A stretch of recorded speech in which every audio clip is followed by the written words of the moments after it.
North Carolina. Now, New Year's Eve, we all know, is a wonderful time where we all celebrate the past year, we look forward to and plan the next year, and everyone deserves to do that, to celebrate the new year without being concerned about their personal safety. And thanks to the law enforcement that stands with me today and others, we are fortunate that people can do that. The FBI, the Mint Hill Police Department, the New York Police Department worked around the clock on this matter, not just building a case for us, but surveilling the subject and making sure the public was safe at every moment, including Christmas Day. They worked around the clock on this, and I very much appreciate it. The defendant here lived in Mint Hill. The planned attack was to take place in Mint Hill. And I want to thank Chief Joe Hatley of the Mint Hill Police Department for being with me here today and for your work over the holidays, Chief. I really appreciate it. I'm sure you know Jim Barnacle by now. He's the special agent in charge of the FBI for North Carolina. The FBI worked tirelessly on this case, and I can't thank you enough for that. FBI agents spent their Christmas Day surveilling a subject so that families in Charlotte and Mint Hill and Western North Carolina could spend their day celebrating with their families, and I'm very thankful for that. That is true public service. If you see a police officer or an FBI agent, please thank them for spending their holidays on this so that we all could spend our holidays with our families. I also want to thank the prosecutors in my office who also worked over the holidays getting a search warrant and an arrest warrant and making sure that the public was safe and that this terrorist attack was foiled.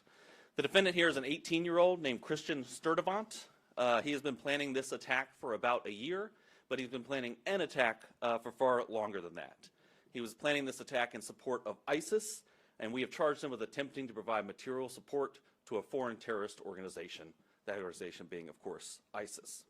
Now, this is still very much an active investigation. We had to act quickly here to protect the public, so we are light on details, but we'll tell you as much as we can, and Mr. Barnacle will probably tell you more than I will about those charges, but I thought I would give you an overview of what's in the federal complaint and the charges that we charged.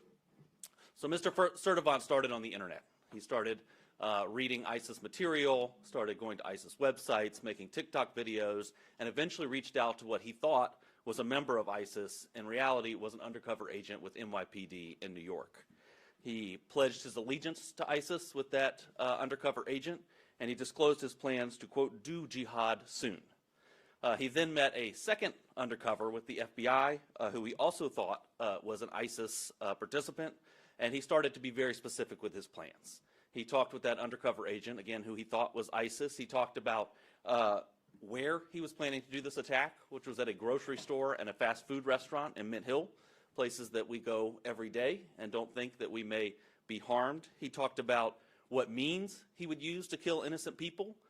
He said he was going to wear a Kevlar vest and attack people with knives and hammers. And of course, he talked about when he was going to carry out this attack, which was New Year's Eve.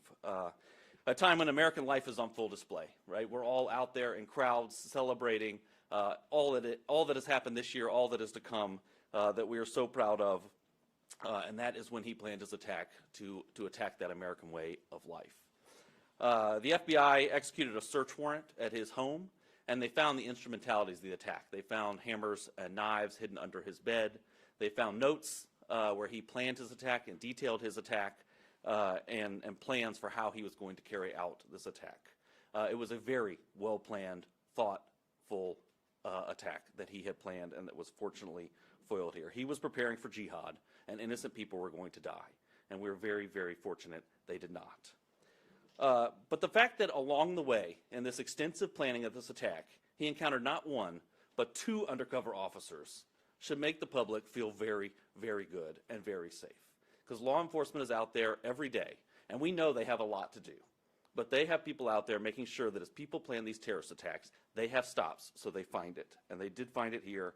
And on Christmas, while we were all opening presents, they were sitting in a driveway making sure that the public was safe. And we're very, very appreciative of that. Mr. Sturdivant was arrested on New Year's Eve, the day he planned his attack. Of course, it did not become public today. It has been under seal until today. He made his initial appearance in federal court this morning, about an hour ago, and this case is now moving through the judicial process. So he will have a preliminary hearing after that and a detention hearing, and of course we will seek that he remain detained, but that's up to a federal judge on that issue. He faces a statutory maximum sentence of 20 years. But as I always tell you, every individual defendant gets a sentencing hearing where a judge takes into account a host of factors under the United States sentencing guidelines. They look at that individual defendant, The judge, he or she, looks at that individual defendant and makes a decision on sentencing, so we don't know what the ultimate sentence will be here. Originally, and I think it is notable, as part of their efforts, the FBI took Mr. Sturdivant to a state magistrate judge to try to have him involuntarily committed. And that was because he had threatened not only other people's lives, but in the process said that he planned to die by a policeman shooting him. So he had threatened other people's lives and self-harm, but the state magistrate judge denied involuntary commitment.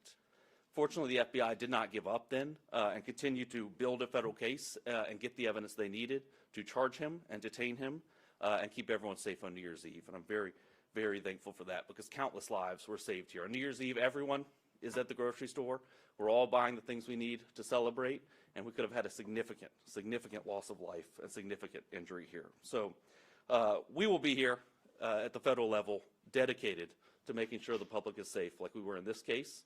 And I know that there's a lot that goes on behind the scenes that's never public for investigative reasons, and it's very it brings me satisfaction to be able to tell the public what law enforcement is doing when you don't know it, and what's going on behind the scenes to keep everyone safe. So with that, I will turn it over to Special Agent Charge Barnacle, who can tell you a little bit more about the details. Thank you, Mr. Ferguson, and thank you, Chief Hatley from the Mint Hill Police Department for your partnership in this investigation. My name is James Barnacle. I am the Special Agent in charge of the FBI here in North Carolina. Christian Sturdivant pledged his loyalty to ISIS and committed himself to killing Americans on New Year's Eve. This investigation unfolded quickly. From the moment the FBI was notified of a potential threat of a terrorist-inspired attack in North Carolina, we went all hands on deck.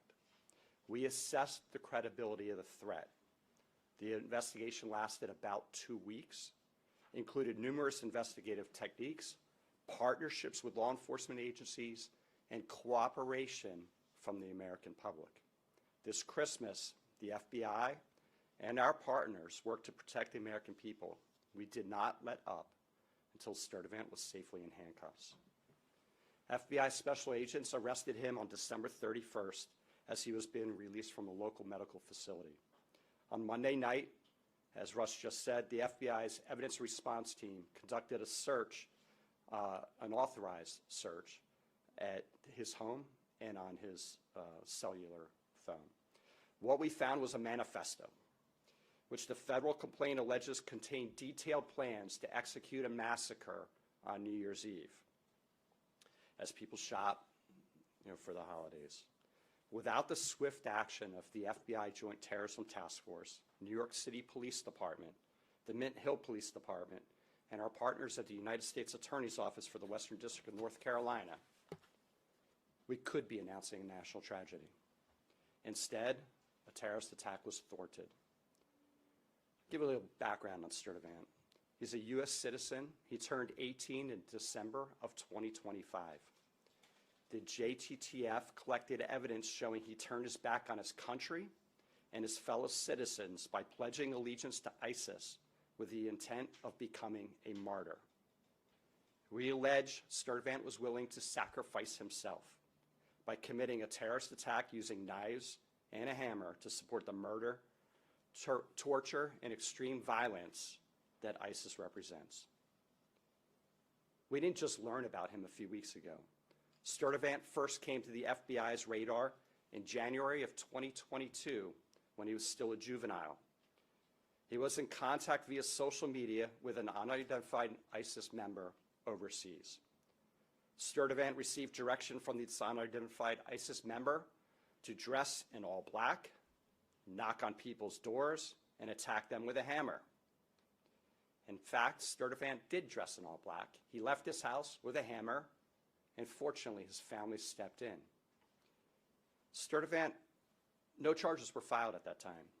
He was referred for psychological care, and he underwent psychological care, of which I don't know the details. The FBI was told he no longer had access to social media. On December 18th, a week prior to Christmas, the Charlotte field office learned it wasn't true, that he was now back on social media. After several FBI offices around this country and the New York Police Department alerted the Charlotte JTTF of a TikTok account username, Abu Bakr al-Amerki, who made multiple posts in support of ISIS. Sturdivant was identified as the account holder. And with federal search warrants, the FBI obtained his previous posts to assess the extent of threats to the homeland. But according to the complaint, on or about December 12th, Sturdivant began communicating with an individual on multiple social media platforms. Unbeknownst to Sturdivant, he was talking to a government online covert employee. Within just a few days, Sturdivant direct messaged the online covert employee with a picture of 2 hammers and a knife. The message was significant since in recent years, an ISIS propaganda magazine promoted the use of knives to conduct terrorist attacks in Western countries. The same ISIS magazine which suggested using vehicles to ram crowds, like the terrorist attack last year on New Year's Day on Bourbon Street. The conversations between the undercover employee and Sturdivant escalated further. Sturdivant allegedly sent a voice recording pledging Bayat, a loyalty oath to ISIS.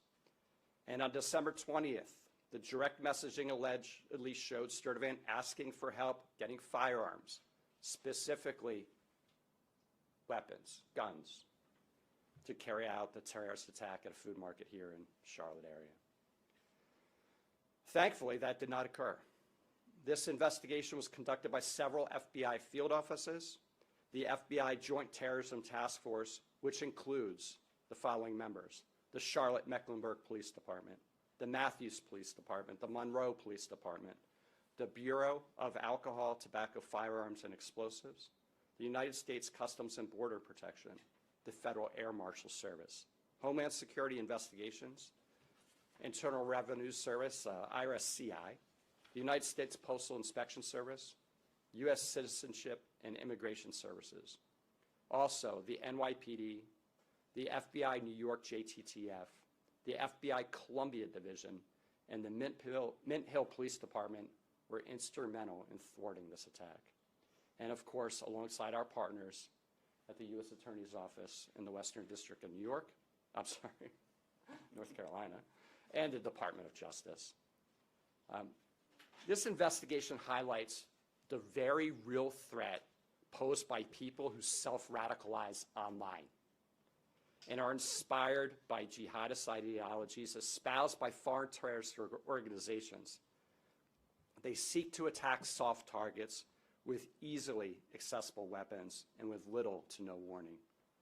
To further complicate this threat, we have seen that most successful attackers radicalize in a time span of between 1 and 4 years, and they typically mobilize to act in less than 3 months. The FBI continues to work tirelessly to combat the threats of terrorism for the American people every day. But our partnerships are not limited to just law enforcement agencies. We rely on the communities we serve and encourage the public to contact law enforcement when they see or hear something that doesn't seem right. I also have this personal message. If your child, relative, friend, or neighbor is sliding into a dangerous ideology, you'll be the first to see it.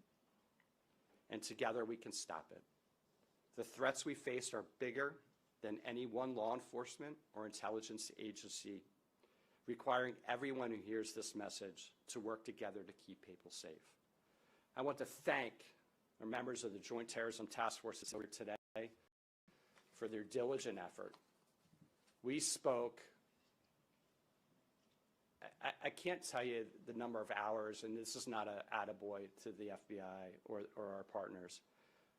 They worked nonstop for about 14 days, 24/7, digging through everything we had and keeping surveillance on this subject so we could intervene if he were to potentially attack. Through Christmas Eve, every single day, all weekend. So thank you for your commitment to keeping America safe. With that, turn it over to Mr. Ferguson for any questions you may have.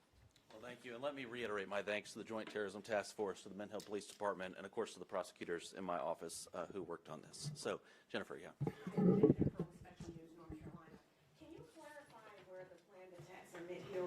which grocery store and which restaurant this was expected to take place at?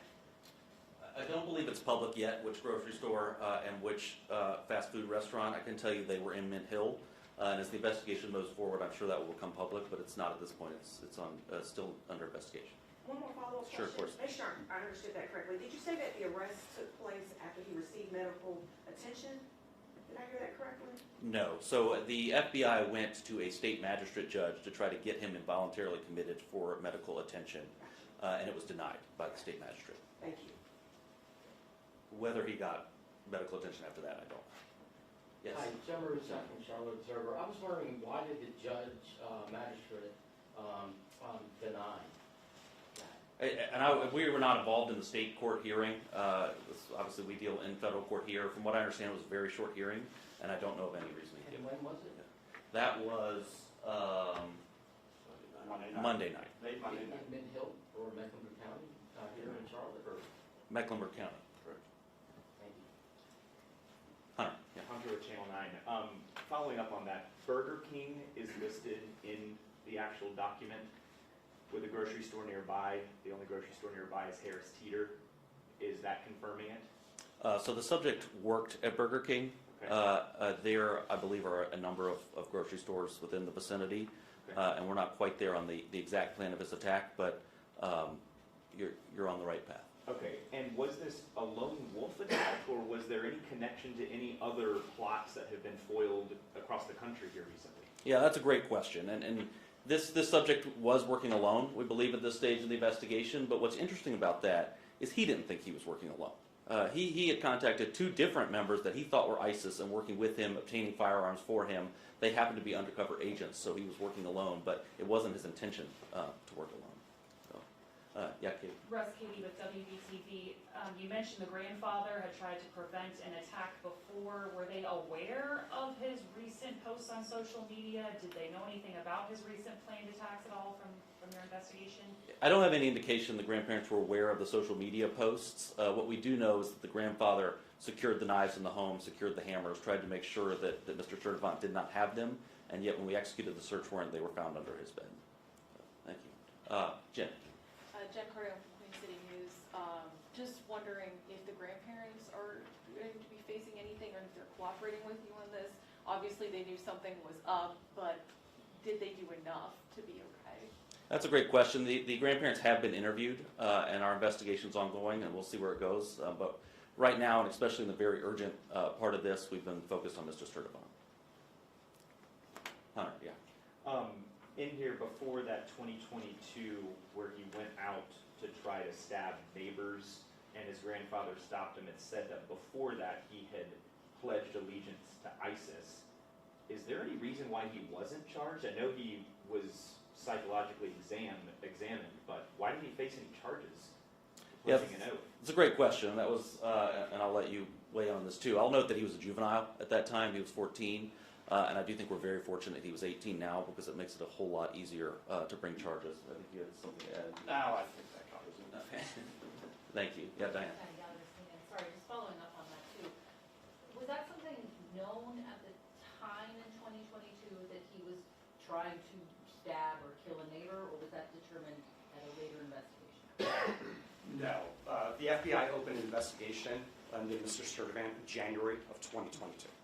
And we conducted a logical investigation. The case agents actually are sitting here today. And these same case agents picked up the investigation a couple weeks ago. Are you all considering any other charges as well? We're always considering additional charges. And so in this case in particular, because this is a very early and an ongoing investigation, we are certainly investigating and looking at other charges, whether that's a firearm charge or some other charge. Right now, we feel confident we have this charge, which is attempted material support of ISIS, but we'll see how the investigation unfolds from here. Thank you. Yeah, definitely. Hunter. I have a question for Chief Of Hatley, course. if you would. Certainly. I mean, we see this in parts of our country, but you never think it's your own city. This is Mint Hill that is now a thwarted ISIS terrorist attack. What are your thoughts on all of this? Truly, I believe that's everyone's famous last words. It's never going to happen here. It will never, that can't be my neighbor. It can happen anywhere.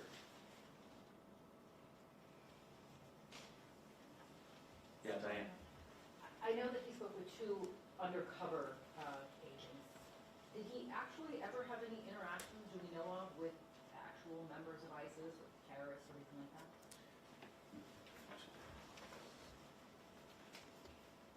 He was a prolific poster in social media, and he also went into various social media chat rooms and engaged with other people.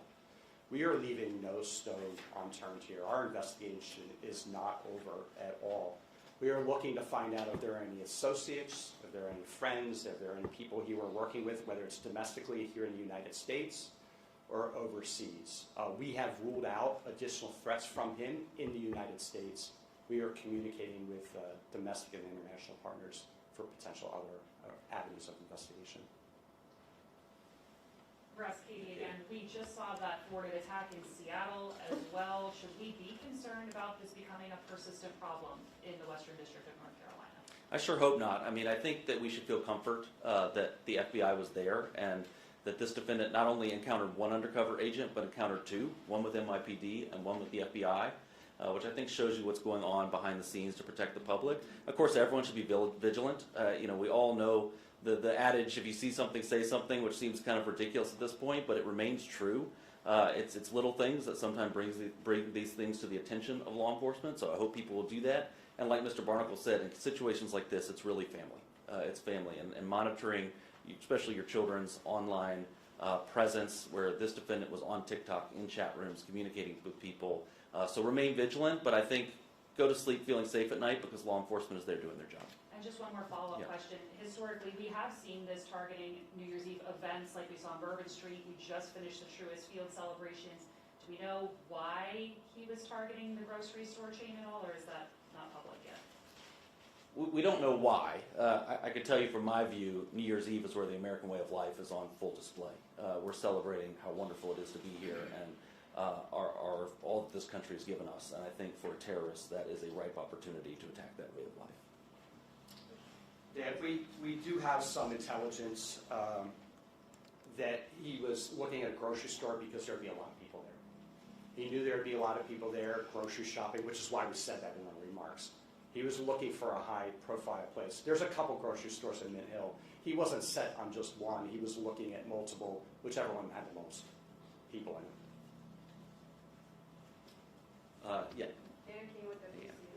So you mentioned that he was arrested on New Year's Eve, correct? Correct. What was the, I guess, setup for, because, I mean, if the attack was planning to happen on New Year's Eve and he was arrested, then what was the setup there to prevent that? So we had multiple plans in place to make sure he was not a free man on New Year's Eve and could not cause public harm. And so that included the seeking an involuntary hold for mental health purposes, which was denied. Ultimately, the arrest was made on New Year's Eve to make sure that he was safely behind bars on New Year's Eve. We did that by getting a criminal complaint from a magistrate judge late in the evening, a federal magistrate judge, and that's why it set up this process where that was under seal until today. He had his initial appearance. He will still get a preliminary hearing where he could put on evidence to say there was probable cause or not to detain him, and a detention hearing where a judge will decide if he should be detained pre-trial. So did you believe that the attack was hours or days away? Was there any anticipation there?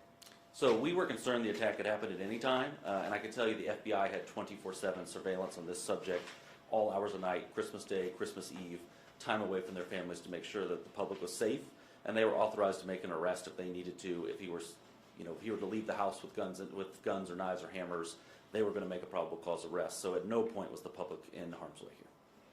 And Yes, just to Jen. clarify, it was just the grandfather he stayed with at the residence? No, there were other family members at the residence as well. There was a grandmother and I think some siblings and some other family there. Okay, thank you. I also note that it says that his grandfather is a Christian minister in Charlotte.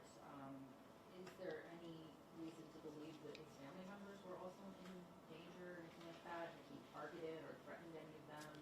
I could tell you from his notes he was targeting Jews, Christians, and LGBTQ individuals, and so you can infer from that that his family was in harm's way. I think that's a safe assumption, but it is an assumption.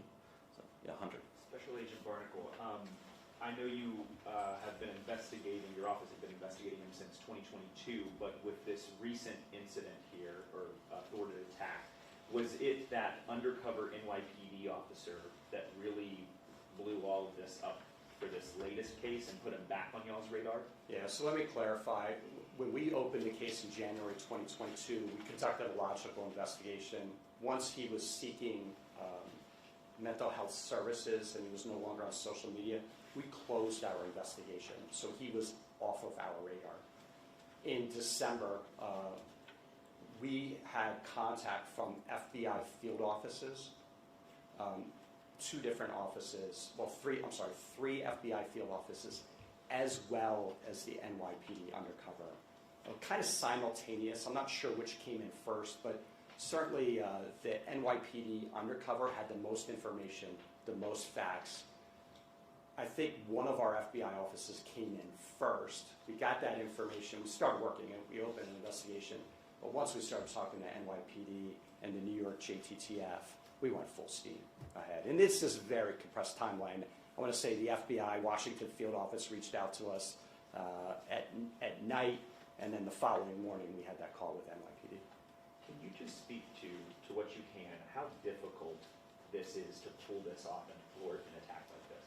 Well, the FBI deals with threats every single day.